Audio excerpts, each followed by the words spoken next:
पुण्य हे गणेशाचं प्रसाद रूप आहे. म्हणजे आपल्याला गणेशच पुण्य देतो.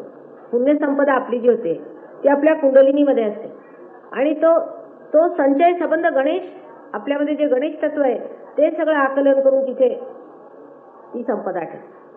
तेव्हा तुम्ही कितीही पुण्य केलं आणि जर गणेश ठीक नसला, आता ह्या जागेतच गणेश खराब करून ठेवला आहे, इथे तुम्हाला माहिती आहे कोणी खराब केलाय, तर इतकं वातावरण दूषित झालेलं आहे की तुमची पुण्याई सुद्धा त्या गणेशाला आकलन करता येत नाही. जर घाणीत दूध घातलं तर ते हंसाला सुद्धा जमायचं नाही की निरक्षर व्यवहार कसा करायचा. अशातला हा प्रकार आहे. तेव्हा जे लोक असलं वातावरण दूषित करीत आहेत त्यांना तुम्ही पूर्णपणे विरोध करायला पाहिजे. मनातूनच नाही पण पूर्णपणे विरोध केला पाहिजे की आम्हाला आमचं गणेश तत्व खराब करणारा मनुष्य इथे नको. त्याबद्दल जर तुम्ही तटस्थ भावना घेतली तर तोही तुमचा दोष. काल आता फार त्याला म्हणून गणेशाला परत जागृत केलं. म्हणजे गणेश तत्व हे सगळ्यात शेवटलं आहे आणि फारच सहनशील आहे. ते तत्व फार मुश्किलीने नष्ट होतं ते आणि ते मुख्य मुळावर बसलेलं असतं. ते सुद्धा यांनी हात घातलेला आहे आणि तुमच्या डोळ्यात देखत हे सगळं होत आहे.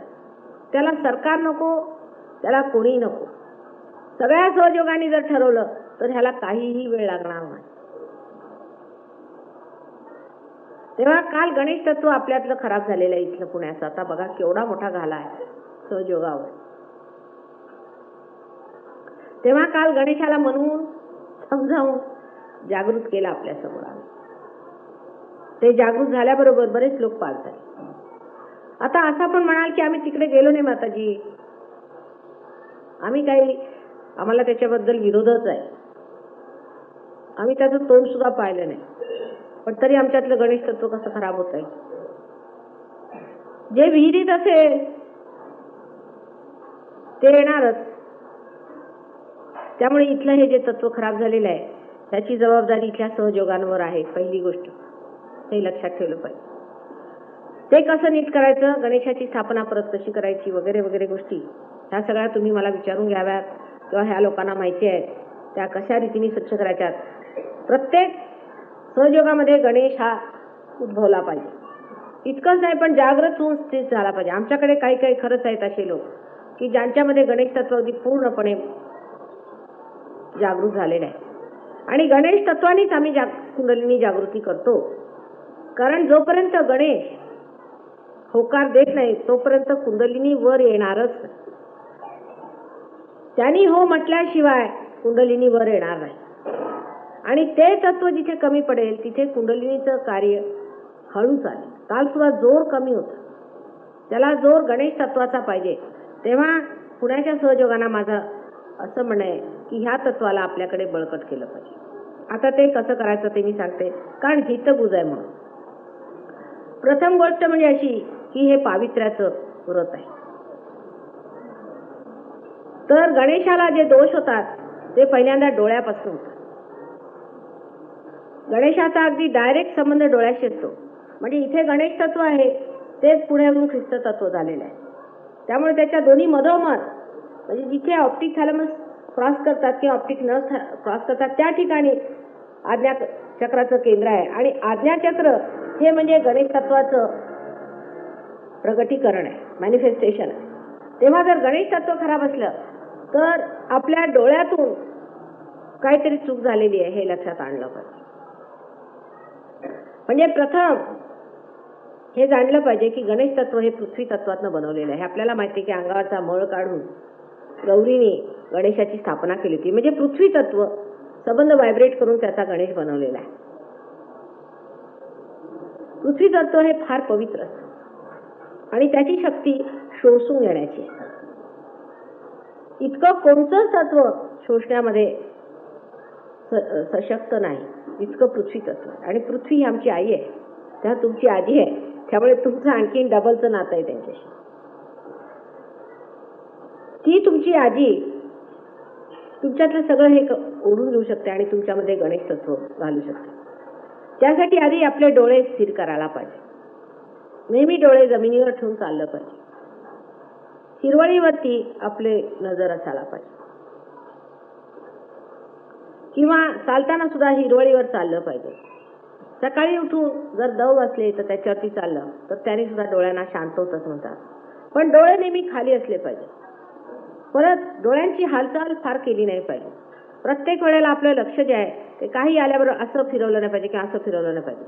उलट काय असेल त्याची विचार करून नंतर डोळे फिरवायचे हळू आणि बघायचे. फार ज्या लोकांची डोळ्यांची हालचाल होते त्यांचे गणेश तत्व खराब. आता आपल्याकडे त्याला आपण फ्लर्टिंग वगैरे म्हणतो, हा त्यातलाच प्रकार आहे की प्रत्येक बाईकडे बघितलंच पाहिजे आणि जर नाही बघितलं तर माना वळवून वळवून मागे बघायचं. हे आजकाल अशी पद्धती काय काय घाणेरडे निघाले. आम्ही जेव्हा तरुण होतो तेव्हा आमच्याकडे माझे भाऊ वगैरे कुणी असले तरी त्यांना ताकीद असायची की डोळे खाली करून चालायचे. म्हणजे अजूनही त्यावेळेची मंडळी जी आहेत त्यांची ओळख अशी असते की ते चालताना कधी अशी वर मान करून असे इकडे तिकडे बघत चालत नाही. त्याला वेंदळा म्हणत असत पूर्वी. हे काय वेंदळ्यासारखे चालले तिकडे तिकडे बघत. डोळे खाली जमिनीवर लावून चाललं पाहिजे. आपल्याला लक्ष्मणाचं उदाहरण आहे. ही सीता ही त्याची वहिनी. आता वहिनीवर आपण एवढी थट्टाई करतो सगळं काय, पण तिच्याशी बोलताना सुद्धा नुसतं तिच्या पायाकडेच बघायचं, वरती बघायचं. इतकी त्याच्यामध्ये निष्ठा असली पाहिजे. तर दृष्टी पायाकडे असली पाहिजे, त्याच्यावर बघायची नाही. जर कुणी बोललं किंवा विचारलं तर मात्र हळूच डोळे वर करून बघायचं, भक्तीने आणि श्रद्धेने. ही डोळ्याची हालचाल सहयोगाला फार मदत करते. आमचे लंडनचे लोक म्हणजे आपल्याला माहिती आहे की या बाबतीत त्यांचं काय स्थिती झालेली आहे बिचाऱ्यांची, किती कुचंबणा झाली. त्यातले थोडे तिथे आल्याबरोबर तुम्हाला एवढा जात झाला. तिथे सगळेच असे, त्यांना गुरु कशाला लागतात हेच मला समजत नाही. या माणसाला 100दा शिकवतील असं त्यांच्याजवळ ज्ञान आहे सगळं घाणेरडं. तर त्यांच्याजवळ हे नाही. अगदी त्यांचं गेलेलं आहे तरी सुद्धा पृथ्वी तत्वावर मेहनत करून त्यांनी आपल्यावर फार कमवून घेतलं. दुसरं पृथ्वी तत्वावर उभं राहून पायावर पाणी घालून घ्यायचं, दोन्ही हात आकाशाकडे शेकायचे, किंवा असे करून आमचंही नाव घेतलं तरी चालेल. तर ती पृथ्वी सगळं ओढून घेते त्या पाण्याच्या ह्याने. तुम्हाला आश्चर्य वाटेल, अगदी मोकळं वाटेल. तसंच पृथ्वीवरती झोपणं, पृथ्वीला नमस्कार करणं, तिची क्षमा मागणं, तुला आम्ही पायाने स्पर्श करतो म्हणून क्षमा कर. पृथ्वी तत्वाला जागृत केल्याबरोबर आपल्यामधला जो गणेश ते इसेन्स आहे, ते त्याचं तत्व आहे. पृथ्वी तत्वाचं जे धारणेचं तत्व आहे, म्हणजे धारा जेवढी आहे संसारामध्ये ती संबंध ती गणेशामुळे. आणि ही धारणा त्यालाच आपण ध्यान धारणा म्हणतो. हे सगळं गणेशाचंच मॅनिफेस्टेशन. पहिल्यांदा धारणा झाल्याशिवाय काहीही होऊ शकत नाही. म्हणून पहिल्यांदा गणेशाला पूजल्याशिवाय काहीही होत नाही. बरं, महाराष्ट्रामध्ये 8ही विनायक इथे आलेले आहेत. हे केवढं मोठं आहे, पण तिथे सुद्धा घाण. आता परवा आम्ही येताना गेलो होतो रांजणगाव गणपती, व्हायब्रेशन त्यांचे अगदी मध्यम, फार कमी, तरी मागच्या वेळा जागृत केले. परत गेलो तिथे सगळ्यांच्यासाठी क्षमा मागितली. आम्ही भक्तही होतो तुमच्यासाठी. मग ती जाऊ द्या, ना समजत नाही. आता तुम्ही एवढे कुठले, तुम्ही फार मोठे आहात, तर ह्यांच्यामध्ये जागृत व्हा. तर तुमचं काय विचारायला नको, तुम्ही फार शुद्ध तत्व आहात. तेव्हा ह्या लोकांना समजत नाहीत, अजून अजाण आहे, तेव्हा यांना क्षमा करा. आणि तिथे घाणेरडी सिनेमाची गाणी त्यांच्या समोरच लावली. तर काय म्हणावं हे प्रकार? हे तांत्रिक प्रकार असतात. देवासमोर घाण करायची म्हणजे तिथे भूत येतात, मग त्या भूतांना वापरायचं. नाव घ्यायचं संन्यासाचं, की आम्ही संन्यास घेतो, आणि घाण करायची. जे संन्यासाला सोबत नाही तसंच वागायचं. म्हणजे तिथून जे काही संन्यासत्व म्हणजे जे काही त्यातलं तत्व असतं ते निघून जातं. ते निघून गेल्याबरोबर तिथे भूत येतात आणि भूतांचं राज्य अशा रीतीने लोक परमेश्वराला तिथून काढून करतात. तेव्हा हे लक्षात आणलं पाहिजे की आमच्या फोटोवर सुद्धा कधी कधी काळी छाया आलेली आम्ही पाहिली. आश्चर्याची गोष्ट की आमचं चित्त तिथून गेलं नाहीच. आम्ही तिथे फोटो असून सुद्धा, म्हणजे फोटो इतका साक्षात आहे.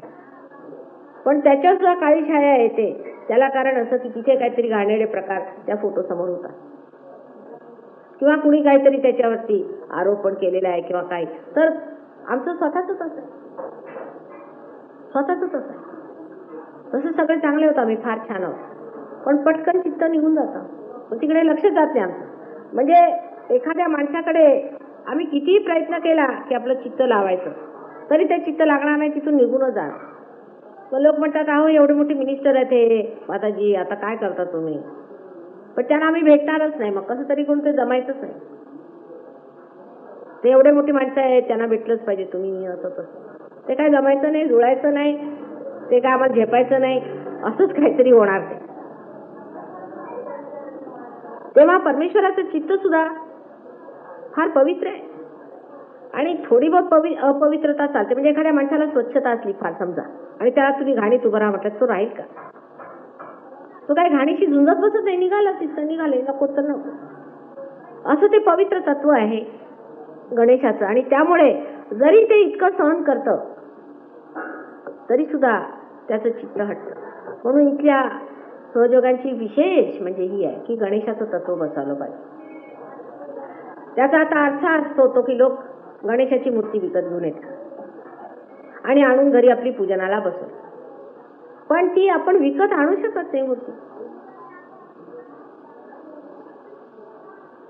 कारण ज्या माणसापासून आपण विकत आणली त्यांनी कोणत्या मनाने बनवली ती मूर्ती? त्याला व्हायब्रेशन्स होते का?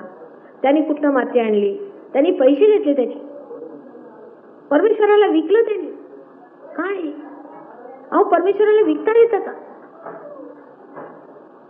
आपण मूर्ती विकत कशी घ्यायची? तुम्ही आम्हाला विकत घेऊ शकता का? मग आम्ही गणपती बसवलाय माताजी घरात, ती मूर्ती बघायला पाहिजे, तिची चक्र बघायला पाहिजे, तिचं एकंदर सगळं काही सूत्र बघायला पाहिजे. आणि फारच अशा कमी मूर्त्या असतात, अगदी फारच कमी. माझ्याकडे फक्त एकच गणपती, फक्त एक. उसला सांगलीला आम्ही गेलो होतो, तिथे आमचे एक फार मोठे शिष्य आहेत, त्यांनी स्वतः हाताने घडवून दिलेला, तोही लाकडात आहे. आणि मग तो मी म्हटलं तो शेणात बसवा, शेण असतं याचं गाईचं शेण, मग त्याचा रंग अगदी मातीसारखा जसा असतो तसा अगदी फार सुंदर गणपती आहे. पण तो एक मी गणपती पाहिला, पण तो इतका सुज्ञ आहे, इतका सुज्ञ आहे, इतके व्हायब्रेशन त्याला आहेत. एकदा आमच्याकडे लंडनला एक गृहस्थ मला भेटायला आले. आणखीन त्यांना वाटलं की सरळ वर जाऊन आधी गणपतीची आपण दर्शन घ्यावं म्हणून वर गेले. आणखी तिथे जाऊन त्यांनी गणपतीचं दर्शन घेतलं तर काही व्हायब्रेशन्स आहेत त्याला. ते घाबरले, चपापले की मला काय झालं, मला एवढे व्हायब्रेशन्स येत होते, मी वर येऊन गणपती समोर आला तर गणपतीला व्हायब्रेशन का नाही झालं तरी काय? शेवटी मग बसले विचार करत काय झालं बघ. तर त्यांना सुबुद्धी सुद्धा गणपती देतो. तर अशी सुबुद्धी आली की अजून मी माताजींना नमस्कार केलेला नाही, तर गणपतीला ते पटलं नाही, आधी त्यांना नमस्कार करून या. कारण गणपतीला आईशिवाय दुसरं काही नको. तर खाली धावत आले आणि खान धरून माझे पाय धरले, माताजी तुम्ही आतमध्ये होत्या, क्षमा करा. आणि मग परत वर गेले तर धडधड धडधड व्हायब्रेशन यायला लागले, त्यांनाही क्षमा मागितली. गणपतीला आईशिवाय शिव सुद्धा सुचत नाही, काही सुचत नाही. एकच तत्व माहिती आहे, आई आणि तिची शक्ती. त्यामुळे ते एवढे प्रचंड आहेत आणि त्यांना सगळे देव देवता पूजतात. शिव शंकर जे की सगळ्यात आम्ही म्हणायचं की शेवटी राहतात आणि सदा सर्वदा असतात, ते सुद्धा गणेशाला पूजतात. मग इतर विष्णू ब्रह्मदेव यांचं काय म्हणायला नको. आणि महाराष्ट्रात ह्याचं फार वरदान आहे. आपल्याला गणपती काय ते समजतं, नेहमी गणपतीचं वर्णन आपल्याकडे फार आहे आणि गणपतीला आपण मानतोही. असा महाराष्ट्रीयन कमी विरळाच ज्याला गणपती माहित नाही. तेव्हा आधी गणपतीची पूजा ही झाली पाहिजे व्यवस्थितपणे. आणि मी तरी काल हाच विचार केला की पुण्याच्या सहयोगांना काय सांगायचं विशेष नवीन, तर ते हे की गणेशाला पावन करून घ्या, स्वतःमध्ये बसवून घ्या, गणेश तत्व ओळखून घ्या. सांगलीला आता एक गृहस्थ सांगलीहून आले होते, त्यांच्यात गणेश तत्व फार चांगलं आहे. बाकी वर जरासं बिघडलेलं आहे थोडं, पण गणेश तत्व फार जबरदस्त आहे. ते मला फार आनंद झाला. तसंच आमचे धुमाळ साहेब आहेत. आता हे काय खेडेगावात राहतात, नेहमी जमिनीशी संबंध. तर शेतकरी लोकांचा हा एक फार मोठा वारसा आहे की गणपती त्यांच्यावरती नेहमी प्रसन्न असतात. त्यामुळे आम्ही आधी खेड्या गावात काम सुरू केलेलं आहे, कारण तिथे पहिल्यांदा होणार.